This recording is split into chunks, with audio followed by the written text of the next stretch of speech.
saçar elimi çağırın gülküsü gülküsü gülküsü coşturur her kimi tücücü olurum bal seti gül seti balt bilin doldurur ömrümü Bahtiyar damanın bahtiyar balası balası inatlısının koşudan ateş olurum varlığı durmuşum manası manası bahtına aynası bugün sağ bugün alaya gün toy bugün sağ bugün inardılı doğum gün gelin bile kutlayın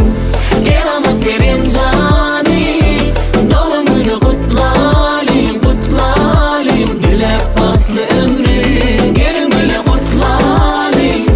keramet verin cani doğum günü kutlayın kutlayın dilek batlı ömrü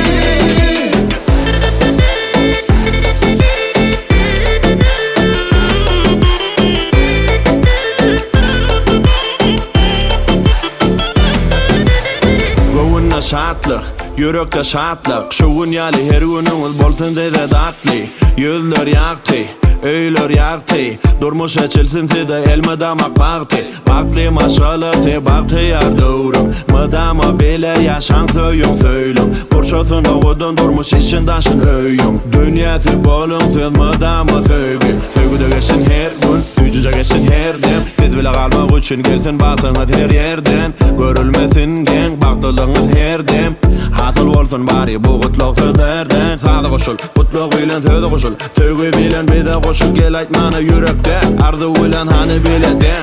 Aysen biz bilen Uduk yaşa batlı yaşa keramat bilen Başların teci bala bala balacıklar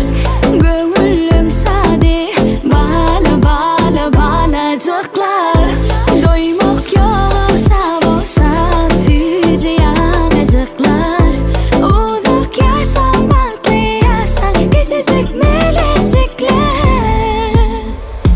Gelin bile kutlayın keramet verin cani doğum günü kutlayın kutlayın dilek batlı ömrü gelin bile kutlayın keramet verin cani doğum günü kutlayın kutlayın dilek batlı ömrü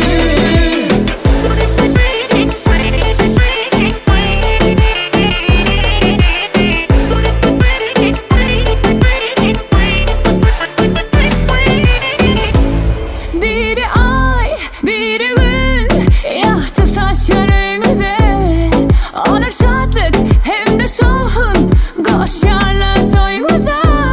Gül değmesin hiç hem solmasın Sıcı güler yüzleri Dile yaynasın gülüp oynasın Bakla geçsin günler